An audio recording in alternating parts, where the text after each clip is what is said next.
Salam müəllimlər, TAIM 2024-dən testlərin izahına baxırıq. Mövzumuz bugün biliyin növləridir. Birinci sualda deyilir ki, hansı fikir yanlışdır? Metakognitiv bilik yuxarı təfəkkür səviyyəsinə uyğun gəlir. Doğru fikir. Faktoloji bilik Bloom taksonomiyasının aşağı mərhələsinə uyğun gəlir. Bloom taksonomiyasının aşağı mərhələsi hafizə ilə bağlıdır. Bilmə, xatırlama. Və faktları da biz hafizəmizdə saxlayırıq deyə bu həqiqətən də elə aşağı mərhələyə uyğundur. Şagirdin tapşırığın həlli zamanı özü üçün düzgün strategiya seçməsi prosedural deyil, metakognitiv biliyə aiddir. Ona görə yanlış burada C bəndidir. Şagirdlər idraki proseslər haqqında nə qədər çox məlumatlı olsalar, daha yaxşı öyrənə bilərlər. Bu, ümumiyyətlə öyrənmə və bilik haqqında bir fikirdir və əslində doğru fikirdir. Strateji bilik, öyrənmə və tətbiqlə bağlı strategiyalardan xəbərdar olmaqdır. Elə adından da görünür. Strateji bilik, strategiyalardan xəbərdar olmaqdır və sən şagirdin özünə məxsus bir yol seçməsi, nəysə yadda saxlamasından ötürü akronimlər işlətməsi, hansısa bir mövzunun qısa konspektini hazırlaması, bunlar strateji biliklərdir. İkinci sualda deyir ki, fikirlərdən hansı yanlışdır? Şagirdlər bilik əldə edərkən onu kognitiv idrak et, dərk etmə deməkdir. Proseslərdən keçirtməlidir, doğru fikir. Biliyin qəbulu zamanı kognitiv və metakognitiv fəaliyyətlərin əhəmiyyəti böyükdür. Dərk etmə və üstün dərk etmə, dərk etdikdən sonra da üzərində bir strategiya düşünmə, yaxud belə deyə bilərik ki, dərk etməni müəyyən özünə uyğun şəkildə strategiya seçərək həyata keçirtmək. Şagirdlər onlara ötürülən bilikdən özləri üçün məna çıxara bilməlidir. Bunlar doğru fikirlər idi. Biliyi faktoloji, konseptual, prosedural və metakognitiv olaraq təsnif edirlər. Doğru fikir. Şagird biliyin ötürülməsində passiv iştirakçı rolunu oynamalıdır. Bu ənənəvidə idi ki, müəllim və kitab bilik mənbəyidir. Şagird də yalnız passiv şəkildə o ötürülənləri qəbul edən şəxs idi. Amma indi deyirik ki, sinifdə şagird özü də məlumat ötürən şəxs rolunda çıxış edə bilər. Artıq şagird passiv deyil, aktiv iştirakçıdır. Üçüncü sualda isə uyğunlaşdırma aparmalıyıq. Şagird məsələni həll etməzdən öncə onu təsəvvüründə canlandırmağın anlamasına yardım etdiyini bilir. Şagird artıq öyrənmənin yolunu bilir. O bilir ki, bir şeyi öyrənməzdən əvvəl, yəni bunun özünə özəl olan bir strategiyadır. Öyrənməmişdən əvvəl, daha doğrusu anlamamışdan əvvəl onu beynində canlandırsa daha yaxşı yadında saxlayacaqdır. Belə şagirdlər deməli strategiya ilə öyrənən şagirdlərdir və elə o metakognitivə uyğun gəlir. Yayda okeandan materikə doğru əsən küləklərin adını, nəyinsə adını, şəklini yadda saxlamaq, görəndə tanımaq, bunlar faktı bilmək deməkdir. Faktoloji biliklərə aiddir və o olacaq da deklarativ. 4-ə B, 1-ə A, 4-ə B var elə bir variantımız. Şagird şəhər və kənd əhalisinin say nisbəti etibarilə dəyişməsini hesablayır. Hesablama aparır. Hesablama apararkən burada müəyyən prosedural ardıcılıq var ki, onu əməl eləmək lazımdır. Onda 2-yə də C bəndi olacaq. Şagird sağlam həyat tərzinə təsir edən amilləri qruplaşdırırsa, bu da olacaq da konseptual bilik. Düzgün cavab da A bəndi. Dördüncü sualda klasteri tamamlayın. Biliyin növlərindən biridir. Kvadrat tənlikləri üçün alqoritmləri bilir. Alqoritmi bilmək, ardıcıllığı bilmək, işin icra ardıcıllığından söhbət gedir. Hadisələrin ardıcıllığını danışmaq bu prosedural bilik deyil. Tutaq ki, bir müəllim tarixi hadisələrin ardıcıllığını danışır. Burada bizə spesifik bilik verir. Amma bir iş görərkən oradakı ardıcıl prosedurları yadda saxlamaq o prosedural bilikdir. Hasili 24 olan 2 ədədin cəminin ən böyük qiymətini hesablayır. Çox hallarda hesablamalar prosedural bilik tələb edir. Digər variantlara da baxaq. A bəndə uyğun gəlir.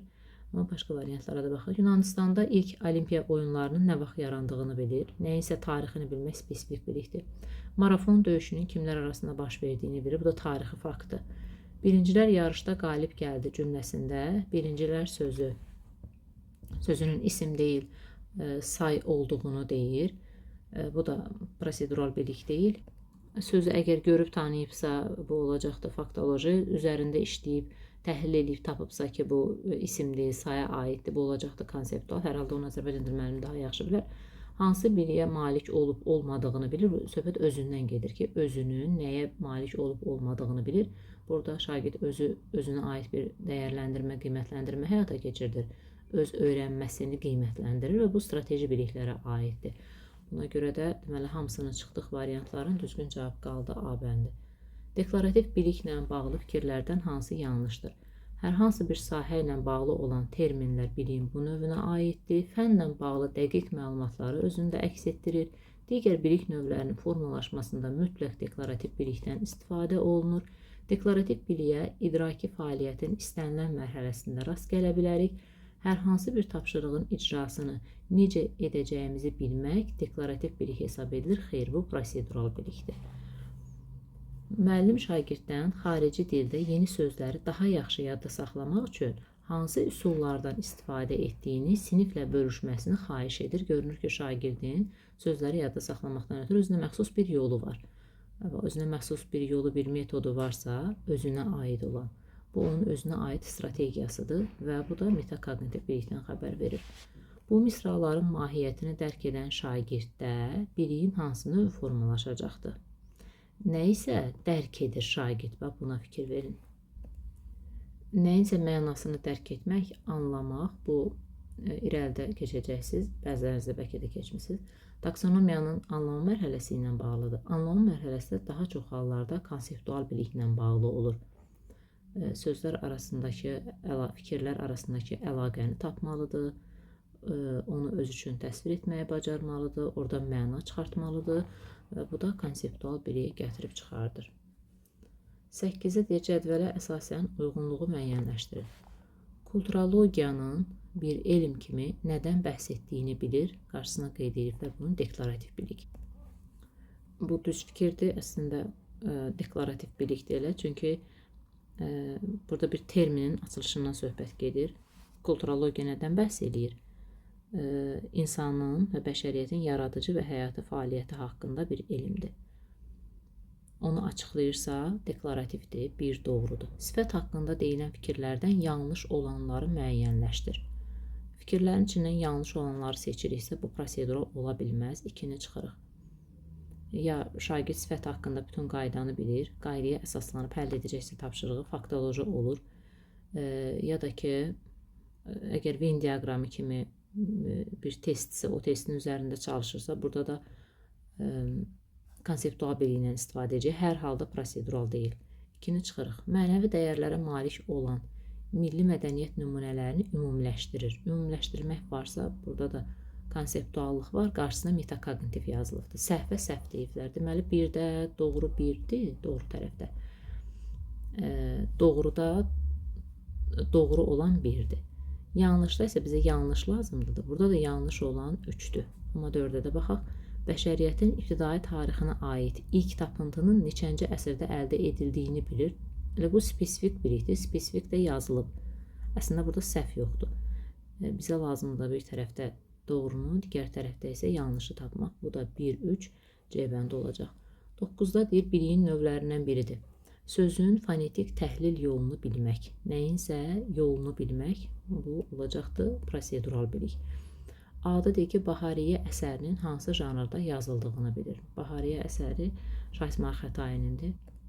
Əslində mövzudan kənar olsa da, yəqin ki, dilçi müəllimlərimiz mənlə razılaşar və yaxud da səhvə yol verirəmsə də onu mənə yazıb bildirər. Bahariyyə özü baharı təsvir edən şeir deməkdir. Bahariyyə qəzəl, qəsidə məsnəvi formasında yazıla bilər. 16-cı əsrdə Azərbaycan şairi Şah İsmayıl Xətai Dəhnamə əsərinin başlanğıcında 62 beytdən ibarət bir bahariyyə yazıb. Yəni, o bahariyyəyə ayrıca bir əsər kimi yazmaqları mənə elə gəlir ki, bu doğru deyil. Bu Dəhnamə əsərinin başlanğıcıdır. Onun hansı janrda yazıldığını bilmək, bu bir faktdır. Əgər onu kitabdan və yaxud da hardansa məlumatı əldə edibsə ki, o bahariyyə hansı janrdadır. Biz dedik ki, o qəzəl də ola bilər, qəsidə də ola bilər, məsnəvi də ola bilər. Onu yadında saxlayıbsa, faktı bilməkdir. Faktolojidir. Amma bizə prosedural lazımdır. Söz qəzəli haqqında verilən fikirlərdən doğruları müəyyənləşdirir. Yəni, burada da prosedurallıq bir iş yoxdur. Özü üçün iş planı tərtib edir. Özü üçün iş planı tərtib etməkdə üstün bilik, metakognitiv biliyə aiddir. Amma esse üçün meyar müəyyənləşdirmək, nəyinsə meyarını müəyyənləşdirmək bu prosedural bilikdir. Biz də irəlidə qiymətləndirmə dərsinə rubriklər hazırlayacağıq və orada da dərsdə şagirdləri qiymətləndirməkdən ötürü meyarlar çıxartmağı öyrənəcəyik. Onun kimi də bir esse yazarkən, yaxud bir layihə işi olarkən şagirdi qiymətləndirməkdən ötürü, ümumiyyətlə hansısa bir işi qiymətləndirməkdən ötürü meyar cədvəli tutulur, hazırlanır. Və onu müəyyənləşdirmək ki, mən şagirdi hansı meyarlar əsasında qiymətləndirəcəm. Bax, bu bizdən prosedural bilik tələb edir. Kitabınızda da var. Meyar cədvəlini müəyyənləşdirmək, nə üçünsə meyarlar seçmək. Bunlar prosedural biliklərdir. O cədvəli hazırlayarkən orada lazım bir ardıcıllıq var ki, ona əməl etmək lazımdır. Demək ki, 9-a cavab olacaqdır. D bəndi. Burada da deyir ki, 20-ci əsrin əvvəllərinə aid olan faktı bilmək, bu da faktoloji biliklərə aiddir. Onda deyir, nümunələrə əsasən biliyin növünü müəyyənləşdirin. Verilənlər arasından İsmail Şıxlının Dəli Kür romanında iştirak edən obrazları müəyyənləşdirir. Tutaq ki, burada bir 10 dənə obraz adı sadalanıb. Onların içindən deyir, hansılar Dəli Kürdə varsa, onları seç. Əslində, adları oxuyanda adam onu tanıyır. Əgər romanı bir dəfə oxuyubsa, oradakı obrazların adını hafizəsində saxlayır. Və baxanda da müəyyənləşdirir ki, bunlardan hansı ora aiddir. Burada konseptuallıq bir iş yoxdur. Yadında qalıbsa seçəcəksən. Ona görə 1-ə götürürük deklarativi. 3 tərəfi 4 cm, 4-cü tərəfi isə 8 cm trapesiyanın ən böyük bucağını tapın. Bu hesablama tələb edir. Bunun üçün də müəyyən bir proseduru var. Mətndə verilən sifətlərin dərəcələrini müəyyənləşdirin. Burada da konseptual bilikdən istifadə olunur. Sifətin seçib, sifətin özünü seçməlidir və onların dərəcələrini müəyyənləşdirməlidir. Buna görə də cavab olacaqdır C bəndi. 11-də deyir, hansı nəqliyyat vasitələri bugün müasir hesab edilmir və nə üçün? Bu suala cavab verən şagird biliyin hansı növündən istifadə edəcək? İndi bax, bu sualı mən sizə ünvanlasam, siz buna anidən hafizənizdən istifadə edib cavab verə bilərsiniz. Xeyr, bunun cavabını tapmaq üçün düşünməlisiniz. Özünüzdə olan faktlar arasında əlaqə qurmalısınız. Başımdakı hansı faktlardan istifadə edeyim ki, sualın düzgün cavabını tapım. Başımızda olan faktların üzərində iş görəcəyik və ona görə də artıq bu faktolojidən çıxır, olur konseptual bilik. Bu sual yarıda dayansaydı, bizdən soruşsaydı ki, hansı nəqliyyat vasitələri bugün müasir hesab edilmir? Bəlkə də bunu hafizəmizdən cavablandıra bilərdik. Amma burada nə üçün sualı da var. Nə üçün cavab verməkdən ötürü biz biraz daha artıq təhlillər aparmalıyıq beynimizdə. Ona görə də faktlıqdan çıxır, olur konseptual. 12-də biliyin öyrədilməsi ilə bağlı hansı fikir yanlışdır? Biliyi şagirdlərə seçici formada ötürmək lazımdır. Bu doğru fikirdir. Hər faktı, informasiyanı şagirdə ötürməyə ehtiyac yoxdur. Lazım olanları ötürmək lazımdır. Bu da onu göstərir ki, seçib ötürməliyik. Şagirdlər biliyin ötürülməsi zamanı pasiv qəbul edən tərəf olmalıdırlar. Bax, bu yanlışdır. Pasiv deyil. Biliyin qəbulunda şagird aktiv iştirakçı olmalıdır. Bilik ötürüldükdən sonra şagirdlər onu kognitiv və metakognitiv fəaliyyətlərdən keçirtməlidirlər. İdrak və üstün idrak, üstün dərk etmə. Yəni, dərk etsin və bir də dərk etməsi üçün yolunu asanlaşdırsın, özünə bir yol tapsın. İnformasiyanı seçici şəkildə təqdim etmək lazımdır. Mabəndinin oxşardır. Biliyin öyrənilməsi zamanı müəllimin fasilitator kimi istiqamət verici, yol göstərən çıxış etməsi əldə olunan biliyin daha yaxşı yadda saxlanılmasına kömək edir. Bu da doğru fikirdir. 12-də də cavab oldu B bəndi. 13-də cədvələ əsasən uyğunluğu müəyyənləşdirin. Şagird dəmirin xüsusiyyətini sadalayır. Nəyinsə xüsusiyyətini bilmək spesifik biliklərə aiddir, doğrudur. Povest janrında yazılan əsərləri sadalayır. Buna konseptual bilik deyir, amma sadalayır. Yadında qalanların adlarını çəkir. Konseptual yox, bu da faktoloji olmalıdır. İkinci çıxırıq variantlardan. 18 metr məsafədə 3 metr aralıqda neçə ağac əkmək mümkün olduğunu hesablaya bilir. Hesablama aparırsa prosedural olmalıdır, amma deklarativ yazılar, deməli bunu götürəcəyik. Şagird özünü qiymətləndirmə bacarığına sahibdir. Bu metakognitiv də əslində doğru fikirdir, amma yanlışın altında yer aldığına görə seçmirik. Cavabımız da olur 1, 3 və E bəndi. Nümunələrə əsasən biliyin növlərini müəyyənləşdirin. Şagird verilmiş isimləri qrammatik kateqoriyalarına görə qruplaşdırırsa, olacaq konseptual. Şagird sözləri tərkibinə görə təhlil edir. Təhlil olacaqdır prosedural. Hədəfinə çatmaq üçün planlama hazırlayır. Hədəf, özü üçün plan hazırlama, bu da olacaqdır metakognitiv. Konseptual, prosedural, metakognitiv cavab D. Hansı fikir doğrudur? Öyrədici olması üçün informasiyanın şagirdlərə seçici şəkildə təqdim edilməsi vacibdir. Doğru A bəndidir, amma digər variantlara da baxaq, niyə yanlış olduğunu müəyyənləşdirək.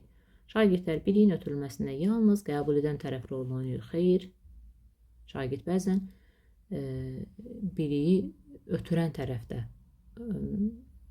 deməli ola bilər. Necə ola bilər? Məsələn, araşdırma tapşırırıq, şagird məlumatı araşdırır və qalxır təqdimat edir. Deməli, burada biliyi şagird ötürdü. Spesifik xüsusiyyətlər konseptual biliyə aiddir. Xeyr, spesifik xüsusiyyətlər faktolojiyaya aiddir. Prosedural bilik şagirdin xeyr, özü haqda bilik metakognitivdir. Metakognitiv bilik ardıcıl. Metakognitiv bilik ardıcıl deyil. Burada olmalıdır ki, prosedural bilik ardıcıl şəkildə atılan addımlardır. Beləliklə 15-də də cavab A bəndi oldu. 16-da sual işarəsinin yerinə yazıla biləcək ifadəni müəyyənləşdirin. Dövlətin əlaməti, fizikaya aid düsturlar, bioloji hadisə haqqında fakt, bunlar hamısı olur faktoloji bilik. Burada da uyğunlaşdırmalıyıq. Azərbaycan ərazisində məskunlaşan ən qədim tayfaların adını bilmək, nəyinsə adını bilmək, faktı bilmək deməkdir. Onda 3-ə A bəndi olacaq. Vətən mövzusunda yazılmış nəsr əsərlərini burada da sadalayır. Yadında qalanları sadalayır. Deməli, bu da deklarativdir. Onda 3-ə A və B-nin olduğu variant. Mətnin ideyasına uyğun atalar sözünü müəyyənləşdirir. Mətnin ideyasını anlayır və ona da uyğun atalar sözü müəyyənləşdirir. Onda bu konseptual 2-yə C-dir. Cəmi 692, fərqi 326 olan ədəddən ən kiçiyinin neçə olduğunu hesablayırsa, bu da proseduraldır. Cədvələ əsasən uyğunluğu müəyyənləşdirin. Tunç və Mis dövründə insanların məişətinin nədən ibarət olduğunu bilir. Bunun qarşısına terminoloji bilik yazıblar. Bu səhvdə əslində burada olmalı idi spesifik bilik. İki əsər arasında oxşar və fərqli cəhətləri müəyyənləşdirmək bu həqiqətən də konseptualdır. Oxşarı, fərqlini tapmaq, əlaqəni tapmaq konseptuala aid olur.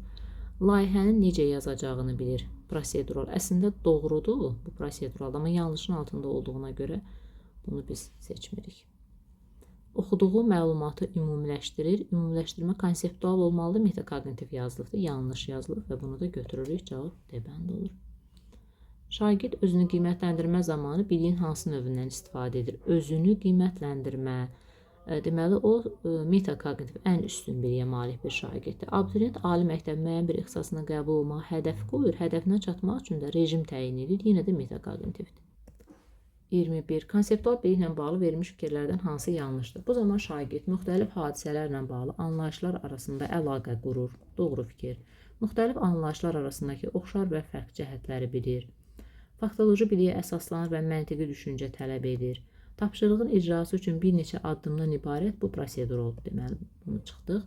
Konseptual bilik məfhum və anlayışlara əsaslanan mürəkkəb bilikdir. Bu da doğrudur.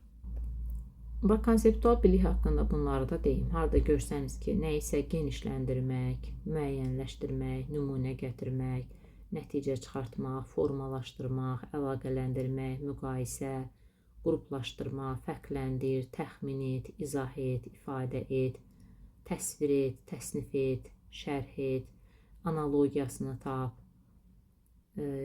sadə müqayisə apar, çox seçimli testlər olarsa, bunlar hamısı anlamaqla bağlıdır taksonomiyada və bu da daha çox konseptual biliklə bağlı olur. Şagird himnin dövlət rəmzi kimi əhəmiyyətini izah edib. Az əvvəl dedim, izah etmək varsa, deməli o da olacaqdır konseptual, burada A-dır. Əgər cəmiyyətdə hər kəs, hər zaman və hər yerdə istədiyini etsəydi, insanların həyatı necə olardı? Belə bir sual veribdir və bu sual artıq düşüncə tələb edir ki, düşünüb bunun cavabını verəsən. Başındakı faktlar əsasında gördüyün hadisələrdən nəticə çıxardaraq suala cavab verməlisən. Yenə də olacaqdır konseptual. Çünki konkret belə bir fakt yoxdur ki, biz o sualın cavabında hansısa bir faktı gətirək, nümunə göstərək, bir faktın adını çəkək. Faktlar əsasında ümumiləşdirib fikir söyləməliyik. 24-də deyir, hansı fikir doğrudur? Effektiv olması üçün tətbiq xarakteri daşıyan biliklərin şagirdlərə öyrədilməsi məqsədə uyğundur. Əslində elə bu doğrudur. Baxın, tətbiqi xarakter daşıyırsa, elə bunları şagirdlərə öyrətmək məqsədə uyğundur.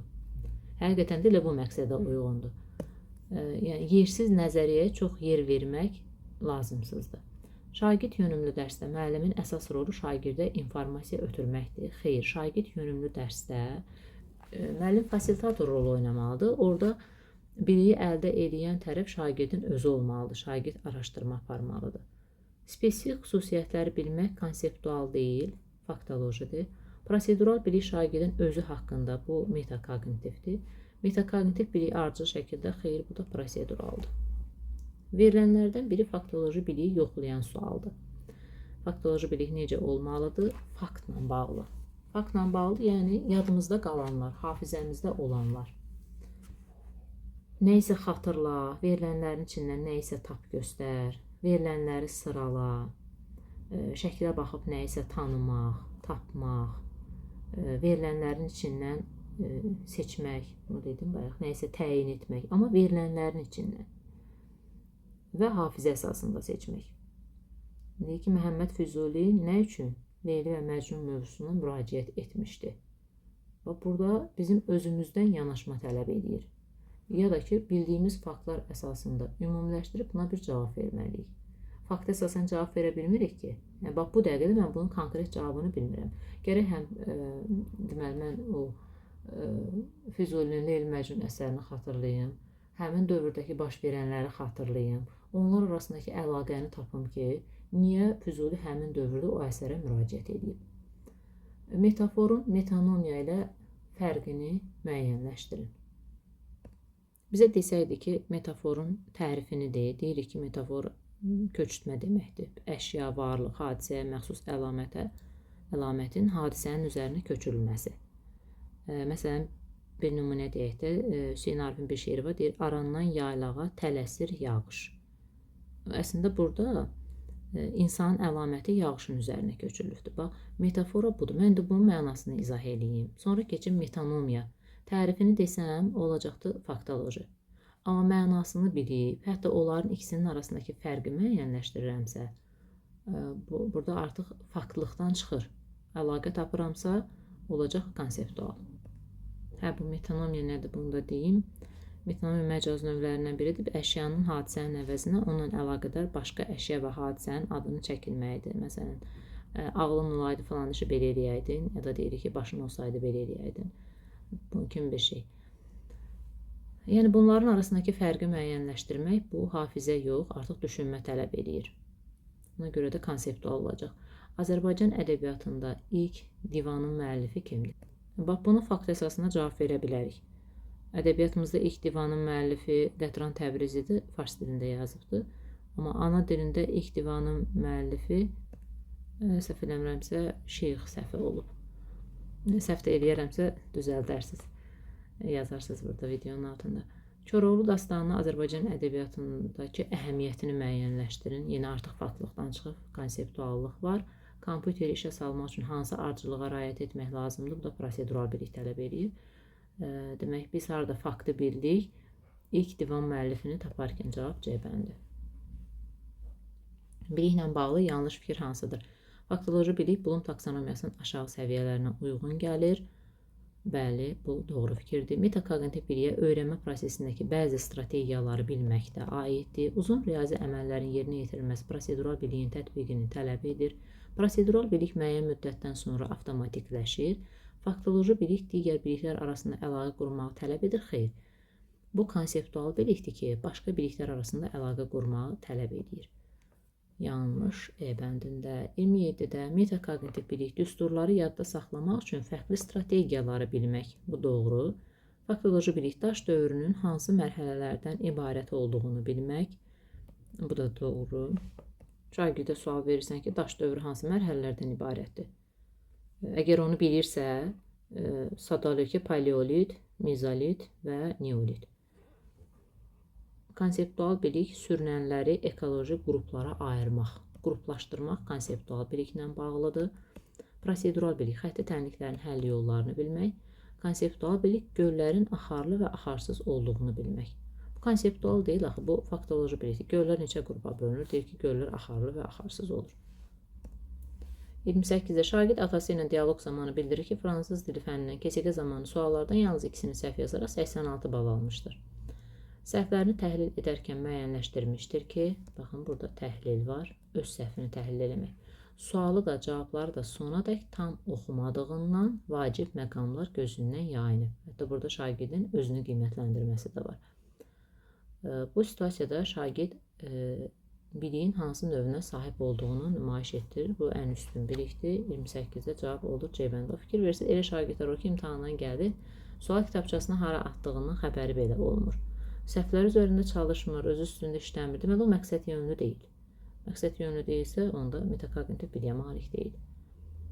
Deklarativ bilik haqqında deyilənlərdən hansı doğrudur? Hər hansı bir sahəni anlamaq üçün lazım olan əsas elementləri əhatə edir. Bu düzgün cavabdır, amma digər variantlara bax. Şagirdin öz üçün öyrənmə strategiyası müəyyənləşdirməsi metakognitivdir. Meyar müəyyənləşdirilməsi üçün istifadə olunan bilik bu proseduraldır. Nəyisə yoxlamaqdan ötürü bir cədvəl hazırlayırsan. Bir işin alqoritmi haqqında bilik proseduraldır. Ümumiləşdirməyin əldə etdiyi bilik də konseptualdır. Müəllim şagirdə instinkt, düşüncəli fəaliyyət və təfəkkürü fərqləndirməyə tapşırır. Bu tapşırığa aid biliyin növünü müəyyənləşdirin. Bu da biologiya ilə bağlıdır. Fərqləndirilməyə tapşırıqdır. Konseptual bilik tələb edir. Doğru fikri müəyyənləşdirin. Cümləni sintaktik təhlil edir. Yazıblar deklarativ təhlildir. Təhlilin bir icra ardıcıllığı var. Onu bilmək lazımdır. Olmalıydı prosedural. Sağlam ekoloji mühitin insan fəaliyyətindəki rolunu izah edir. Bura metakognitiv qeyd olunur. Əslində burada metakognitivlik bir şey yoxdur. Nəyinsə rolunu izah edirsə konseptual ola bilərdi. Verilənlər arasında ədirnə müqaviləsinə aid olan müddəaları tapır. Buna spesifik bilik deyiblər. Bu doğru fikirdir. Faktı bilirsə oradan seçir. Hətta baxaq görək. Verilənlər arasında. Deməli onun qarşısındadır verilənlər. Verilənlərin içindən seçir. Yadda saxlamanı təmin etmək üçün abreviaturalardan istifadə strategiyasını bilirsə bu metakognitiv olmalıdır, prosedural yazıblar. Anlayışlar necə tətbiq edəcəyini bilir. Necə tətbiq edəcəyini bilmək prosedural bilik olmalıdır. Deklarativ yazılır. Deməli düzgün cavab oldu C bəndi. Ona görə ki verilənlərin içindən yadında, hafizəsində saxlayıbsa ədirnə müqaviləsinin şərtləri və yaxud da ədirnə müqaviləsinə aid olan fikirləri, həmin o müddəaları seçir, tapır. Bu olacaqdır. Spesifik bilik düz verilibdir. 32-dir, hansı fikir yanlışdır? Prosedural bilik tətbiq etmək mərhələsi ilə əlaqəlidir. Bu taksonomiyanı tətbiq etmək mərhələsini nəzərdə tutublar. Doğru fikirdir. Mövzu ilə bağlı konseptual biliyə malik olmaqla şagird əsas və köməkçi nitq hissələrini fərqləndirə bilir. Doğru fikir. Qafiyənin nə olduğunu bilmək faktoloji fikir. Bəli, qafiyə nədir? Cavab verir ki, qafiyə bu deməkdir. Doğrudur. Metakognitiv bilik digər biliklərə nisbətən daha yüksəkdir. Digər biliklərə nisbətən daha yüksəkdir. Bu da doğru fikirdir. Bizdən yanlış istəyir. İnsandakı bioloji proseslərin gedişini izah edə bilmək, gedişini izah etmək. Bayaq da var idi, izah etmək. Bu olacaqdır konseptual bilik, amma deklarativ yazıblar. Çünki deklarativdə izah yoxdur da. Faktı soruşursan şagirdə faktı deyir. İzah tələb edirsənsə artıq bu keçir konseptualı. Sual nümunələrindən biri faktoloji biliyin yoxlanmasına xidmət etmir. Ağac üzərindəki qrafikaya nə deyilir? Bunlar da termindir. Bilmirəm, texnologiya fənnində öyrədilir ya təsvirincə sənət fənnində. Belə bilirəm ki, ağac üzərindədirsə ona kilografiya deyirlər. Daş üzərində olanda litografiya, lito sözündəndir, daş deməkdir. Bir də metalların üzərində iynə ilə cızıb orada təsvirlər edirlər. Ona da ən çox misin üzərində həyata keçirilir, ofort deyirlər. Bax, görürsünüz, termindir bunlar hamısı. Demək ki, bu faktoloji bilikdir. Sonra Rusiyada təhkimçilik nə vaxt ləğv edildi? Tarixi faktdır, faktolojidir. Rus sənətkarlığının ən böyük mərkəzi haradır? Yəni, bu da konkret bilik tələb edir. Poltava döyüşü neçənci ildə baş verib? Tarixi faktdır. İnformasiyanı daha yaxşı yadda saxlamaq üçün nə etməliyəm? Artıq burada strategiya. Strategiya varsa metakognitiv bilik. 34-cü sual deyir, hansı sual konseptual biliyi yoxlayır? Amerika qitəsi hansı yarımkürədə yerləşir? Bu faktolojidir. Cavab versən ki, qərb yarımkürəsində. Nə üçün? Burada səbəb soruşur səndən. Lənkəranda suyun qaynama temperaturu lirikə görə daha yüksək. Bu fakt deyil, bunu izah edəməlisən. İzah varsa artıq bu konseptual bilik tələb edir. Çaldıran döyüşü nə vaxt olubdur? Tarixi fakt. Yağış hansı proses nəticəsində yaranır? Bu spesifik bilikdir. Yerdən suyun buxarlanması nəticəsində. Buxarlanma da deyə bilərik. Sosioloji anket sorğusu necə keçirilməlidir? Bir fəaliyyət necə həyata keçirilməlidir? Fəaliyyətin yolunu soruşursa, bu da olacaq da prosedural bilik. Bizdən nə soruşurdu? Konseptual olacaq B bəndi. Hansı fikir yanlışdır? Prosedural bilik əsasən tətbiq etmək mərhələsi ilə əlaqəli olur. Taksonomiyanın tətbiq mərhələsidir, bəli. Konseptual bilik şagirdə cümləni baş və ikinci dərəcəli üzvlərə ayırmağa xidmət edir. Burada cümlənin təhlilindən söhbət gedir və o konseptual biliklə bağlı deyil, prosedural biliklə bağlı olur. Yanlış burada B bəndindədir. Spesifik bilik faktoloji biliyin bir növüdür. Metakognitiv bilik konseptual biliyə nisbətən daha üstündür. Ayrı-ayrı faktoloji bilik arasında əlaqə yaratmaq konseptual bilikdir. Bunların hamısı doğrudur, yanlış B bəndindədir. Biliklə bağlı yanlış fikir hansıdır? Biliyin qəbulunda şagird aktiv tərəfi olmalıdır. Faktoloji biliyin heç də hamısı şagirdə öyrədilmir, düzdür. Seçici şəkildə vermək lazımdır informasiyanı. Nəzəriyyə və modellər də konseptual biliyə aiddir, düzdür. Öyrənilənlər alqoritm şəklində mütləq tətbiq edilməlidir ki, prosedural bilik formalaşsın. Bax, bu yanlışdır. Bəzən elə bir fəaliyyət var ki, biz onu reallıqda öyrədə bilmirik şagirdə. Şagird onu icra edə bilmir, amma orada ardıcıllığı bilir. Şagird qəbul etdiyi biliyi kognitiv və metakognitiv analizlərdən keçirməlidir. Bu da var idi bayaq variantlarda, demişdim orada, deməli, doğru fikirdir. Hansı fikir doğrudur? Mövzunun dərindən öyrənilməsində konseptual biliyin rolu önəmli deyil, deyir. Bu səhv fikir də əslində önəmlidir. Konseptual bilik dərk etmə deməkdir. Spesifik və terminoloji biliklər faktoloji biliyin növləri olsa da onlar arasında bir bağlılıq yoxdur. Bu da yanlışdır. Onlar arasında bağlılıq var. Spesifik biliklərin içərisində terminoloji biliklər olur. Konseptual bilik faktoloji bilikdən asılı olmadan formalaşa bilir. Bu da yanlışdır. Faktoloji biliklərimiz olmalıdır ki, onlar arasında əlaqə qurub konseptual biliyimizi ortaya çıxardıq. Prosedural bilik özündə fəaliyyət ardıcıllığını ehtiva edir. Bax, bu doğru fikirdir. Metakognitiv biliyin məzmununun öyrənməyə təsiri yoxdur. Bu səhv fikirdir. Ən yaxşı öyrənən şagirdlər hansı şagirdlər olur? Metakognitiv biliyə malik olanlar. Onlar öz öyrənmələrini qiymətləndirə bilirlər. Öz öyrənmələri üçün plan qurur, strategiya həyata keçirdir. Geçdik 38-ə. Hansı sual deklarativ biliyi yoxlayır? Sifət və feili sifəti fərqləndirin. Fərqləndirin deyirsə, bu konseptual ola bilər. Newtonun ikinci qanunun düsturu hansıdır? Qanunun düsturunu soruşursa, bu faktı soruşur. Düzgün cavab burada B bəndidir. Dəyərlərin insan həyatındakı rolu nədən ibarətdir? Buna cavab verən şagird konseptual biliyindən istifadə edəcək. Avtomobilin necə işə düşdüyünü izah eləmək proseduraldır. Su təbiətdə necə dövr edir? Əslində bu da konseptual bilikdir. Danışmalıdır ki, təbiətdə su necə dövr edir, əlaqələndirməli olar bir-biri ilə. Buxarlanma hadisəsi, sonra yağışın yağması. Prosedural biliklə bağlı fikirlərdən hansı yanlışdır? Ardıcıl şəkildə icra olunan addımlar seriyasıdır. Yazıb ki, avtomatikləşmir, yəni düşünülmədən tətbiq oluna bilmir. Elə səhv budur. Biz əgər bir prosesi daima həyata keçirdiriksə, artıq bizim üçün avtomatikləşir. Artıq onu icra edərkən düşünmürük indi hansı addımı atmalıyıq.